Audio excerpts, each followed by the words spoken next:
Olá, voltamos hoje com mais um programa TVL Cultura e hoje vamos falar um pouquinho sobre o Museu de Hábitos e Costumes de Blumenau. Estamos aqui dentro gravando hoje o programa e ninguém melhor para falar um pouquinho do museu do que a museóloga Marcela Borel. Seja bem-vinda, Marcela. Obrigada pelo convite, Ana.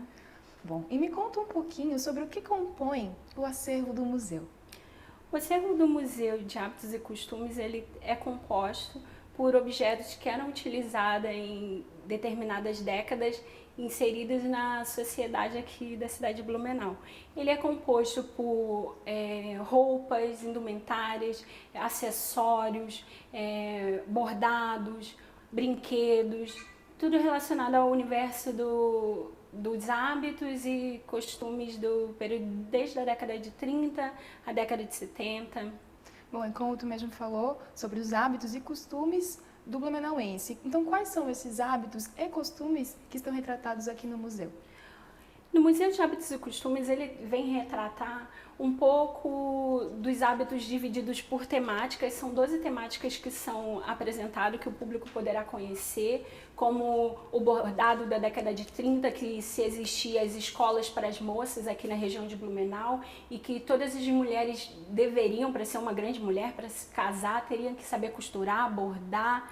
Então, existe esse cenário que vai estar retratando o casamento, que era importância, né, uma fase da mulher, que ela vai deixar sua família para estar vivendo com o seu companheiro, a vaidade, que até hoje se encontra em nós mulheres, como a questão da roupa, do perfume, dessa questão do cuidado da mulher, toda a questão da moda, que vem a se tratar de indumentárias que eram utilizados, chapéus, os acessórios, brincos, o banho, né, que era muito precário nessa região, assim como o próprio banho de mar, que apesar de Blumenau não ter mar, mas se tinha esse costume a partir da década de 30 por questão da saúde de ir, né, na região litoral para estar se tomando o banho de mar, bem como a infância é bem retratada com as brincadeiras lúdicas,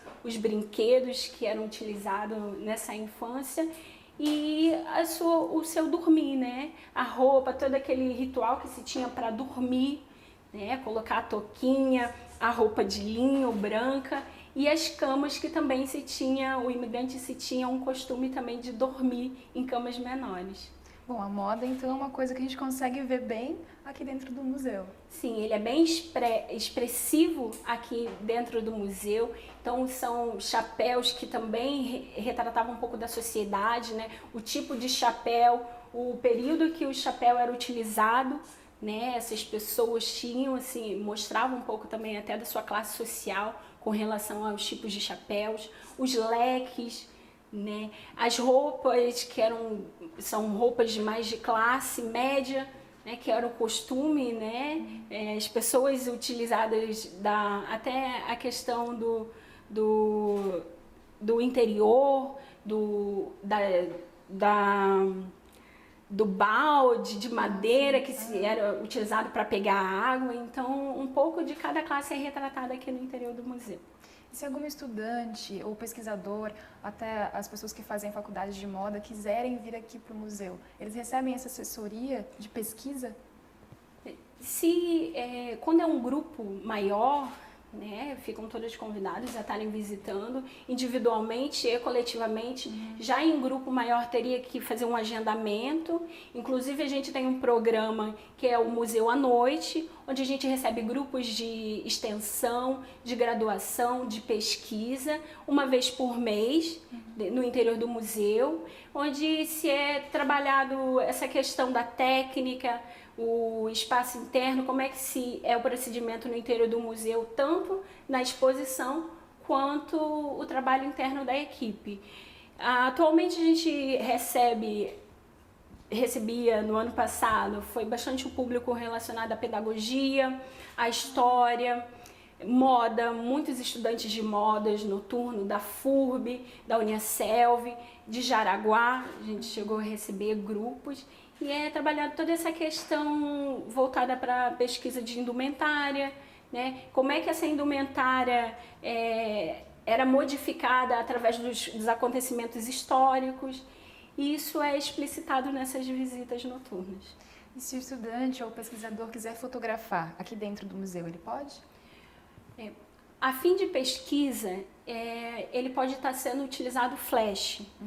Porém, quando é um público espontâneo, um casal, um grupo que tem essa vontade de estar apresentando externamente o local que foi visitar, ele pode ser feito sem o uso do flash, por conta da questão da conservação. Inclusive aqui no museu a iluminação ela é através de sensores de presença, exatamente para ter essa preservação, até porque muitos objetos são sensíveis à luz e podem estar perdendo a sua coloração, gerando fungos e outros tipos de insetos que vão estar degradando o acervo. Falando em acervo, me conta um pouquinho como que foi a composição dele. A composição do acervo, ele foi feita por parte de grande, né, o museu recebe só doação, e a maioria dele, 90% desse acervo, ele foi doado pela senhora Ellen Fulmer, blumenauense. Hoje ela está com 85 anos, era uma senhora que coleta, né, que coleciona desde a sua infância, e inclusive vocês vão poder observar. E quando ela doou esse acervo, ela doou em malas, em 75 malas, onde ela, para sua conservação, ela colocava sachezinhos de pimenta para estar preservando o acervo de indumentária. Os outros 10% foi doação da comunidade. É muito importante frisar que há um reconhecimento da comunidade em estar se preservando a sua história aqui na região de Blumenau. A gente pode até ver pelo número de museus que existem na cidade hoje em dia, que são 12.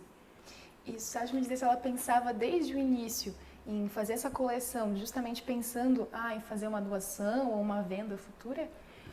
Os relatos da Dona Ellen, que periodicamente ela vem visitar o museu, ela sempre está participante, ela é presente, inclusive algumas pessoas já fotografaram, o público espontâneo tem essa vontade de estar fotografando, tirar uma foto para recordar o momento de encontrar a grande colecionadora do museu.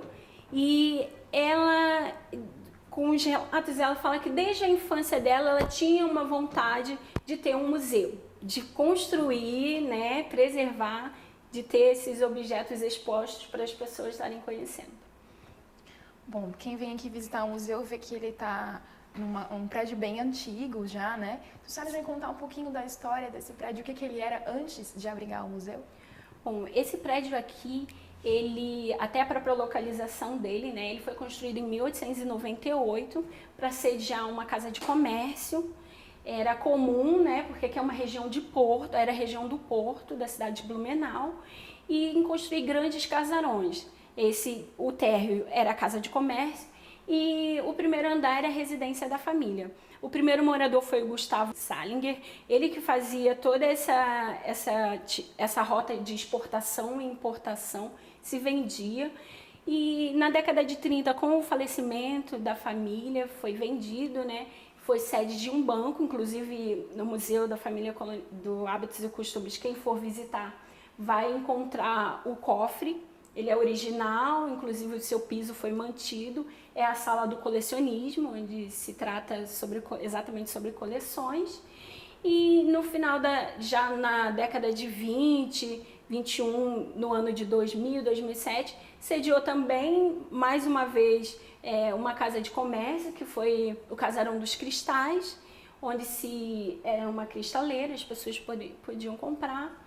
Ficou um tempo fechado até a aquisição da Prefeitura de Blumenau, em 2005. Foi transferido para a Fundação Cultural de Blumenau, onde, nesse meio termo, foi recebida uma grande doação, que foi da senhora Ellen Fulmer, em 2007, e foi-se decidido, então, foi pensar em estar fazendo esse belíssimo museu. Bom, e para quem quiser visitar, fica o convite, é claro, mas me fala sobre o horário de funcionamento aqui do museu. Bom, o museu ele funciona de terça a domingo, das 10 às 16 horas. Tem uma taxinha de ingresso, né, sendo que as quartas-feiras são livres, a entrada é gratuita. Acima de 60 não pagaria, abaixo de 8 também não. Estudante paga metade do ingresso. Vamos agora para um rápido intervalo e daqui a pouco já voltamos para continuar com mais perguntas para Marcela.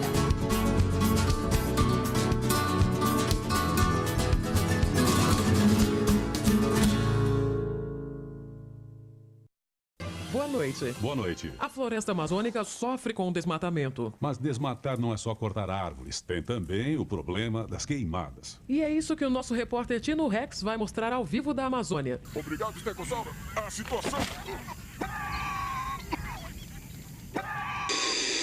Cobre dos governantes o fim do desmatamento na Amazônia. Aproveite enquanto você ainda pode fazer muito pela sua espécie. Boa noite. Boa noite.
Bom, voltamos agora com o TVL Cultura. Estamos aqui batendo um papo com a Marcela Borel, museóloga aqui de Blumenau. E Marcela, vamos falar um pouquinho dos museus. Me conta um pouco sobre os programas educacionais que ele tem. Bom, o Museu de Hábitos e Costumes, existe o programa que já foi mencionado, o Museus à Noite, e toda a questão das ações educativas que são realizadas com os grupos escolares que vêm visitar o museu. Então são oficinas relacionados ao que as crianças vão visualizar aqui no interior do museu, que é a questão da indumentária, do banho. Então a gente trabalha nessa função, até porque para as crianças terem uma associação de como é importante estar preservando o patrimônio que eles estão encontrando aqui no museu. E falando um pouco da história dos museus, me conta como é que surgiu. Bom, o surgimento do museu é até engraçado o comentário referente ao termo museu. Existem estudos que o termo museu ele veio dos templos gregos, né? O museion, né? Que eram os templos das musas, era relacionado às deusas, filhas do deus Zeus, com a deusa Minimosé, que era a deusa da memória. E nesses templos eram realizadas as questões culturais, a arte, a música,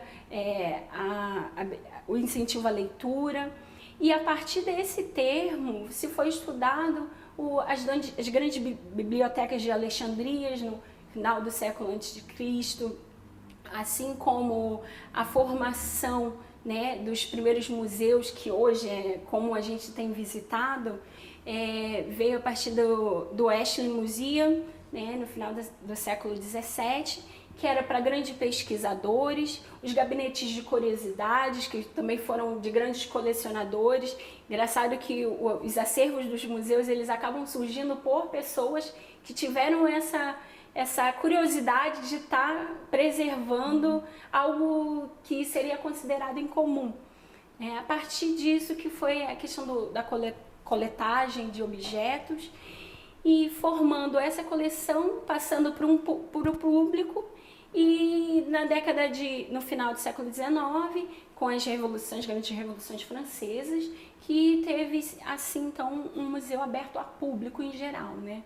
E que seria o Louvre. O Louvre foi aberto. Bom, falando em questão um pouquinho da profissão, me conta um pouco sobre a importância do museólogo dentro do museu. Bom, é até engraçado que o surgimento da profissão do museólogo aqui no Brasil veio muito de encontro à questão da valorização na década de 30, né, da preocupação da preservação do patrimônio, das arquiteturas que se tem aqui no Brasil. E surgiu o primeiro curso de museologia em 32, né, que foi o curso de museus no Rio de Janeiro, com o seu patrono Gustavo Barroso, e foi esse pensar de proteger essa conservação a partir também da criação do Museu Histórico Nacional do Rio de Janeiro, né? E vem estar retratando essa profissão. Hoje em dia existe cursos de museologia, são 14 no Brasil, e a profissão, a obrigação do museólogo, né, o campo de estudo é o museu.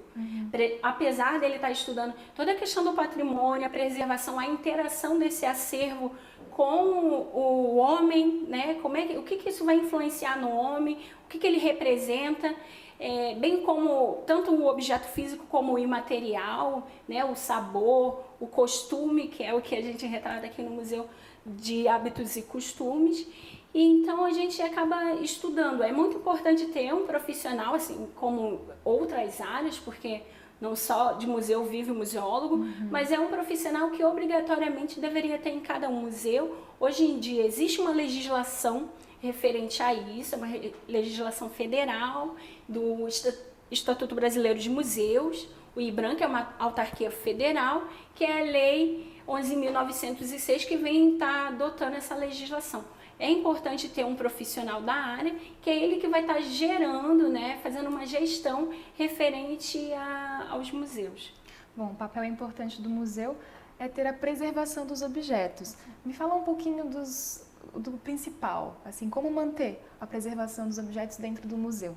Bom, aqui no âmbito global, né, a conservação ela se dá através daquela situação, aquilo que vai estar degradando o objeto, né? Tem objetos que são mais sensíveis e tem objetos que já são mais resistentes. Mas normalmente ele vai sofrer com a ação do tempo, com a temperatura, com o clima, com a questão da umidade. Então, isso são fatores que vai com o tempo degradando. Ou ele vai perder a coloração, ele vai perder a sua resistência, a sua durabilidade, né, as suas fibras. Isso vai acabar gerando, por isso que a gente, aqui em Blumenau é muito úmido e a gente tem essa questão de preservar, controlar a temperatura para estar mantendo um local adequado para o acervo.